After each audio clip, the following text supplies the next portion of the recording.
A imprensa está noticiando hoje que mais 4 jornalistas morreram em ataques israelenses na faixa de Gaza. É preciso tomar muito cuidado aqui para qualificar esses jornalistas. A gente já viu em várias ocasiões que muitos deles são, no fundo, terroristas ligados ao Hamas. E isso leva a um assunto que eu queria tratar hoje aqui, que é muito ignorado pela grande imprensa: o grau de radicalismo da população palestina. Veja, é verdade que o Hamas instaurou um regime de opressão, de ditadura na faixa de Gaza e que mantém a sua população no cabresto. Mas o Hamas venceu eleições no passado, lá em 2008. Desde então ele não realiza mais eleições, mas ele venceu eleições. Isso nos diz bastante sobre o grau de radicalização da população palestina. Tanto é que vários países da redondeza não aceitam receber refugiados palestinos. Pergunta para o Egito, para a Jordânia, se eles querem abrir as fronteiras para os palestinos. Eles não querem, porque eles sabem desse grau de radicalismo dos palestinos. Lá atrás, quando no Líbano vários palestinos foram se refugiar, deu no que deu, né? Olha o que aconteceu com o Líbano, que já foi conhecido como Côte d'Azur do Oriente Médio, né? Como a Suíça do Oriente Médio. O país foi totalmente destruído. Então, é verdade que o Hamas mantém a população no cabresto, é mais ou menos análogo ao que fazem os traficantes nas favelas cariocas, mas existe um grau de aprovação desse grupo não desprezível perante a população, até porque eles controlam os mantimentos, realizam os programas sociais, digamos assim, né? E existe uma intensa lavagem cerebral desde a mais tenra idade. A turma cresce aprendendo a odiar os seus adversários e acreditar que somente pelo meio da força e do terror eles vão enfrentar os demônios, né? Israel, que precisa ser varrido do mapa.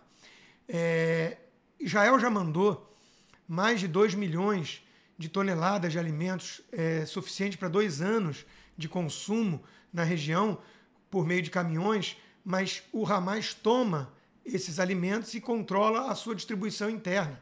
Então, isso é mais uma forma de exercer a tirania, o controle perante a população e manter essa imagem de benevolente perante um povo radical.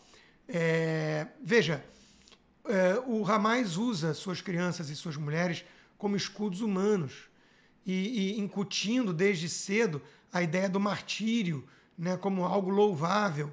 Coloca seus arsenais perto de escola, de hospitais, porque interessa ao Hamas inflar o número de mortes de civis, para vencer a guerra das narrativas.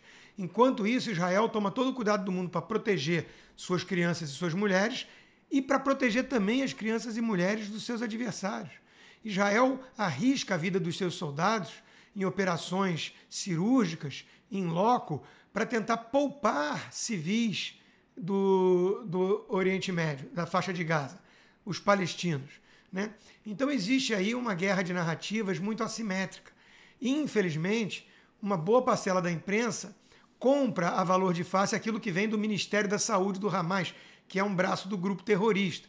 Por quê? Porque essa imprensa também é tomada por gente que aprendeu a odiar Israel, a demonizar Israel, dentro de uma ótica muito distorcida de Davi versus Golias. Israel é o poderoso da região, tem acordo com o tio Sam, com os Estados Unidos. A Palestina são os pobres coitados.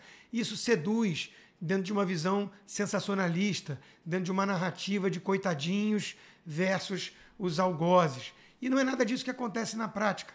Israel está se defendendo depois do 7 de outubro, o que tem todo o direito de fazê-lo. Qualquer país que sofresse o que Israel sofreu estaria se defendendo, partindo para cima para derrotar o Hamas e impedir que algo daquela natureza acontecesse novamente.